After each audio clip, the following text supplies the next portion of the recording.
নমস্কার। গত দুদিন পর আজকে কবিতা পাঠের সুযোগ পেয়েছি একটুখানি।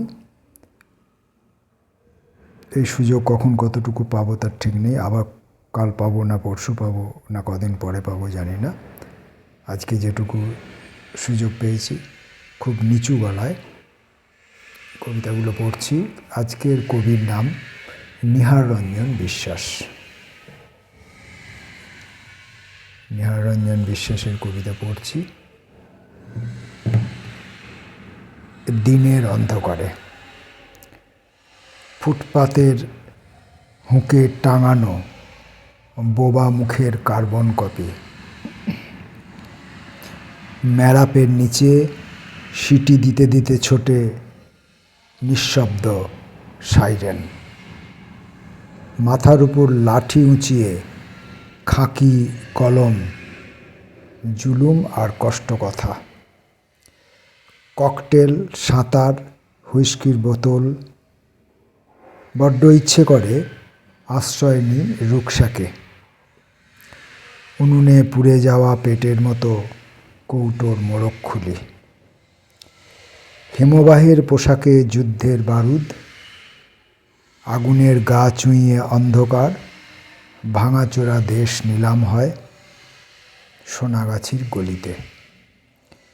আমি দেখছিলাম সূর্যের ঘুলঘুলিতে লুকিয়ে আলো, হাজার হাজার অন্ধকার হাই ভোল্টেজ হেডলাইট জেলে ছুটছে শামিয়ানা টাঙানো রাজপথ কামড়ে। বুকের বাঁ দিকের শোকেশে সাজানো অ্যান্টিক আলোগুলো ঝনঝন শব্দে ভেঙে পড়ে দিনের অন্ধকারে। সুখ।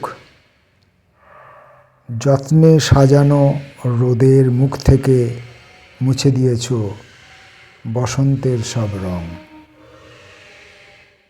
রেখে গেছ দুঃখ ভেজা জ্যৈষ্ঠের খরা, বাতাসের হ্যাঙ্গারে টানানো নির্বাক দীর্ঘশ্বাস। তবুও শ্রাবণ পোড়া মেঘের চোখে জল লিখি জলের বুকে নীরবে অব্যক্ত সুখে। পড়ছি নিহার রঞ্জন বিশ্বাসের কবিতা।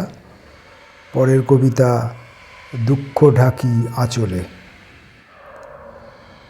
সুখের পাশে দুঃখ যত, ঠিক যেন সাত পাক রঙে বাঁধা গিট রঙিন সুতো।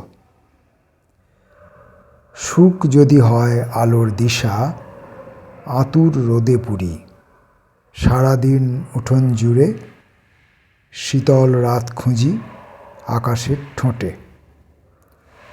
রাতের গালে জোছনা মেখে ছায়াপথে তারা দেখি।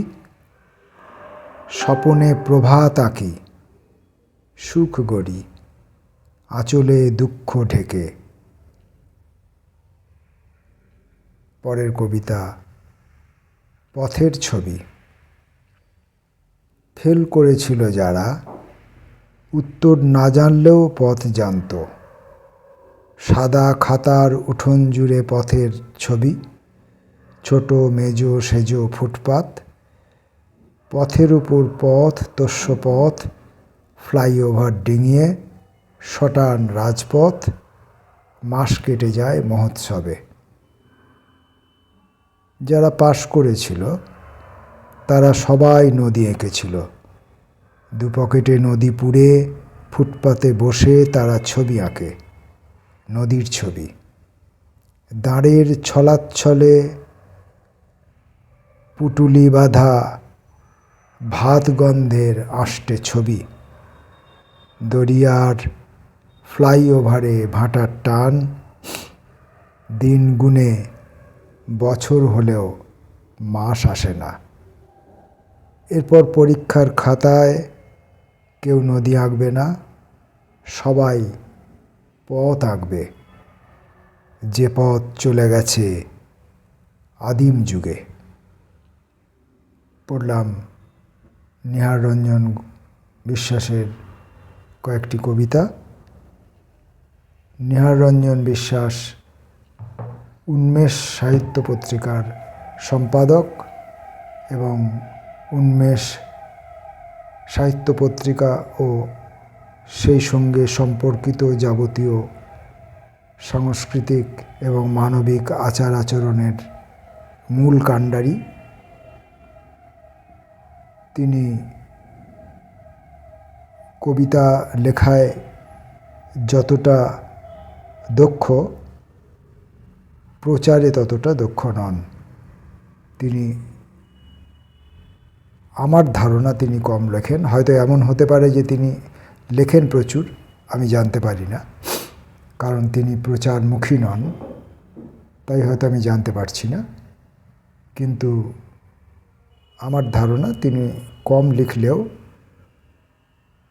কলমের উপর তাঁর একটা, নিজের কলমের উপর তাঁর একটা অধিকার আছে, একটা দক্ষতা আছে। নিহার রঞ্জন বিশ্বাসের কবিতা নিয়ে আবার কোনো একদিন বসার ইচ্ছা রইল। দেখা হবে পরের কোনো ভিডিওতে। ততক্ষণের জন্য নমস্কার।